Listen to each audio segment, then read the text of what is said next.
कि नास्ति मातृ समा छाया, नास्ति मातृ समा गति, नास्ति मातृ समम त्राण, नास्ति मातृ समा प्रिया।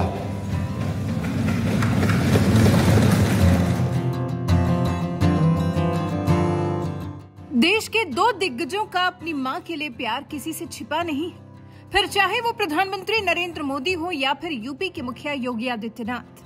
दोनों ही अपनी मां के कितने दुलारे हैं, दोनों ही अपनी मां से कितना स्नेह करते हैं, ये पूरी दुनिया ने देखा है। शायद हर बच्चे की भावना अपनी मां के लिए ऐसी ही होती है, क्योंकि मां ऐसी ही होती है। मां वो है जिसके हम अंश हैं, मां वो है जिससे हम जन्म से पहले से जुड़े हैं, माँ वो है जिसने हमें सबसे पहले अपने मन में, अपने शरीर में स्थान दिया। माँ तो अलग ही है जिसकी कोई व्याख्या नहीं है। जन्म से पहले से लेकर अभी तक माँ जैसा ना कोई हुआ है और ना ही कोई हो सकता है, क्योंकि एक बच्चे के लिए माँ जो कर पाती है वो शायद ही कोई कर सकता हो। तभी तो हर रिश्ते से ऊपर का दर्जा माँ के रिश्ते को दिया गया है, तभी तो माँ को धरती पर भगवान कहा गया है, तभी तो माँ को सर्वोत्तम स्थान दिया गया है।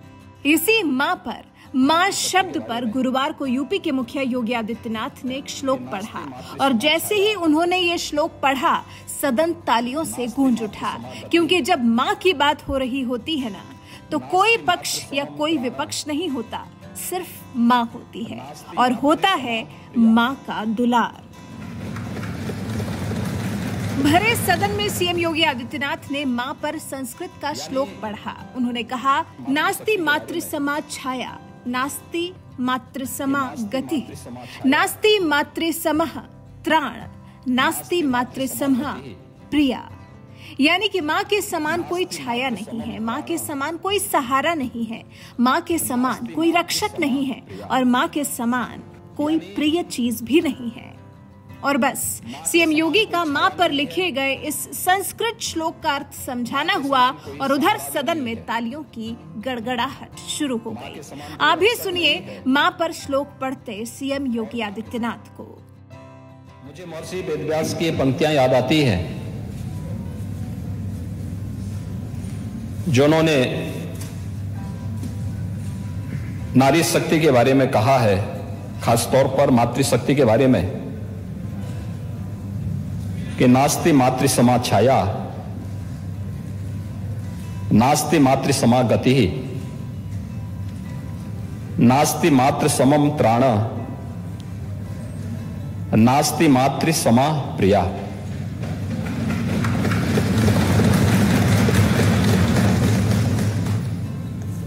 यानी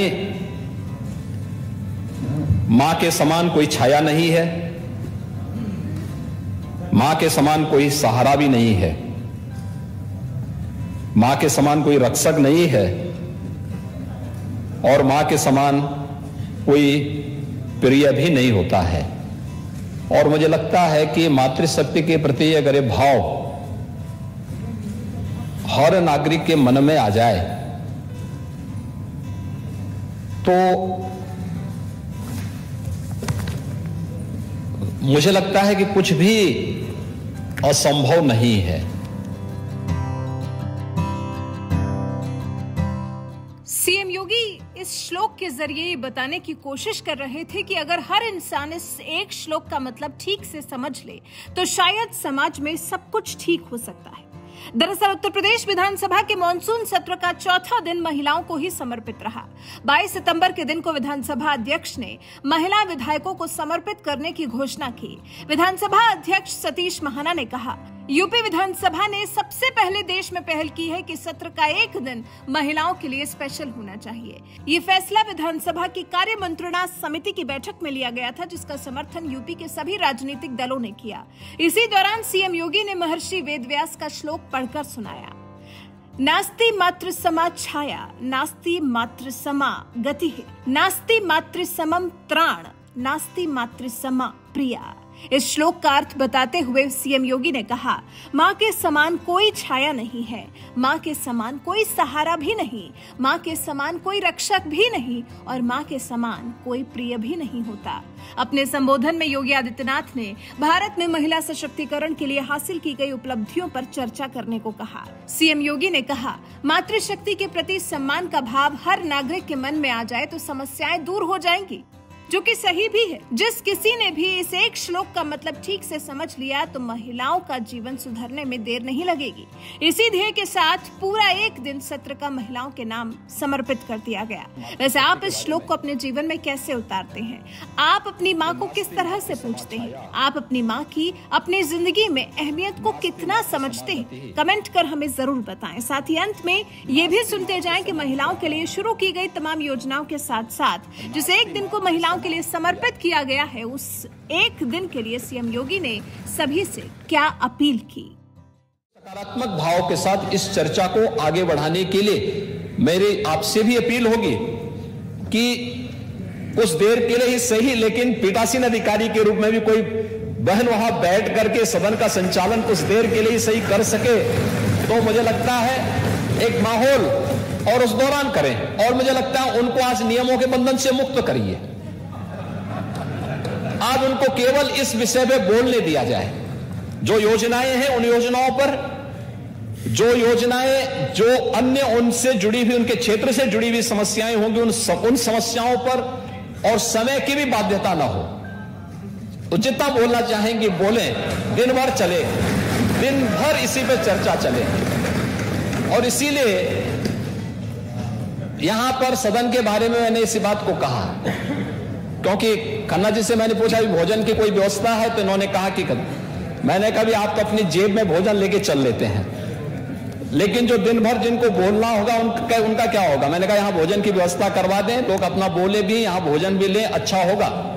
आपने इसके लिए अनुमति भी दी है, लेकिन आज इस पे दिन भर चर्चा हो और उसका जो निष्कर्ष होगा, मैं चाहूंगा कि अच्छे सुझाव आए, अच्छी सकारात्मक चर्चा हो।